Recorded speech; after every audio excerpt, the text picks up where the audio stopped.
আচ্ছা, সমস্ত রাশিদের যে ব্রেসলেট সেটা 2026 অনুযায়ী ধারণ করবে তারা, সেগুলোর বুকিং শুরু হয়ে গেছে। রাশির যে বিশেষ পাওয়ার সেটা অ্যাক্টিভ করে দেওয়া থাকবে এবং সেই পাওয়ার অনুযায়ী গাইড থাকবে, এঞ্জেল নাম্বার থাকবে, যেটা তারা ব্রেসলেটের মধ্যে চ্যান্টিং করতে পারবে। ব্রেসলেটের মধ্যে বিশেষ পাওয়ার থাকবে, সেই অনুযায়ী তারা চ্যান্টিং করতে পারবে এবং রাশি অনুযায়ী ম্যানিফেস্ট করতে পারবে। কি ম্যানিফেস্ট করতে পারবে? হেলথ ম্যানিফেস্ট করতে পারবে, রিলেশনশিপ ম্যানিফেস্ট করতে পারবে। তো ম্যানিফেস্টেশনের প্রসেসটাও বলে দেওয়া থাকবে। অবশ্যই এটা বাঁ হাতে ধারণ করতে হয়, কিন্তু যার যার রাশি অনুযায়ী সে ধারণ করবে।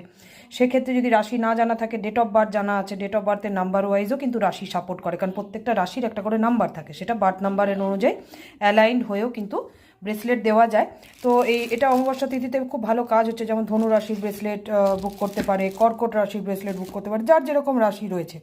এছাড়াও যেটা রয়েছে সেটা হচ্ছে পিরিয়ডের প্রবলেমের জন্য বিশেষ ব্রেসলেট। এই যে পিরিয়ডের প্রবলেমের জন্য, কারোর ওভারফ্লো হয়ে যাচ্ছে, কারোর ফ্লো হচ্ছেই না, কারোর আটকে যাচ্ছে, তারপরে সিস্ট হওয়ার একটা সম্ভাবনা দেখা দিচ্ছে। তো এই প্রবলেমের জন্য বিশেষ এই যে ক্রিস্টালগুলো রয়েছে, এখানে মস এগেট রয়েছে, জেট রয়েছে, এমিথিস্ট রয়েছে, হেমাটাইট রয়েছে, পিঙ্ক কোয়ার্টজ রয়েছে। তো এইভাবে বিশেষ নাম্বার রয়েছে, সেই এঞ্জেল নাম্বারটা ব্রেসলেটের সাথে চ্যান্ট করার ব্যাপার রয়েছে।